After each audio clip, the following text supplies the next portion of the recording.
Já domingo, encarei de 4 da tarde, um homem de idade, respeitar, sentar diante de sua casa, na Madiki, sentado em seu auto, com um amigo, com a Bibichite, a vir a vítima de atraco. A autoridade, a ordem notificar de caso, aqui 2 homens armados, cara tapar, para espanhol, a atracar e homem aqui. Ele reconhece que a arma não lo notava de verdade.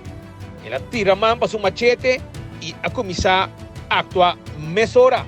E o homem assim de caliente e 2 tragadores cara tapar, a corre vai com 2 telefones celular Samsung com a horta for DJ. A investigação está andando, não se logra uma conversação com ele. Essa aqui está sua declaração. O que passa? Un amigo me invitaba, joven acá, cuando él como 10 años pasados. Entonces viene un tipo y me dice, es un atraco. Atraco, yo pensé que se conmigo. No, no es que es atraco. Entonces le digo, ay, como te equivocaste. Yo trabajo en Total Service, saqué mi machete y con ese machete, uy, mátame, le digo, mátame. ¿Y tenía arma? Él tenía una pistola de juguete. Digo, mátame, se va a matar, mátame. Entonces, cuando saca el machete, uy, otro también, uy, porque el mío estaba ahí comenzando vaina ahí, comenzando. El hombre, uy, digo, mátame, se va a matar, mátame.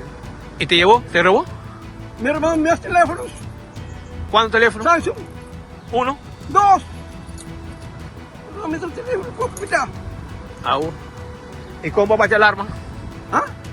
¿Con uno va a echar el arma? No, ¿con qué teléfono? ¿Con qué teléfono? ¿La vecina?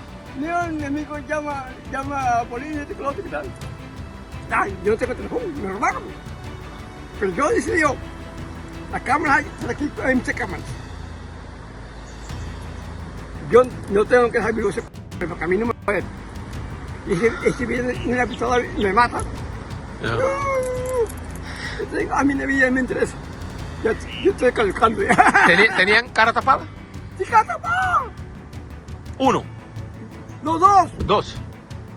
Yo trabajo en el aeropuerto, trabajo en Total Service. Yo trabajo cortando montes, cada trabajo por el sol. Pero, no, a mí me gustan esas cosas.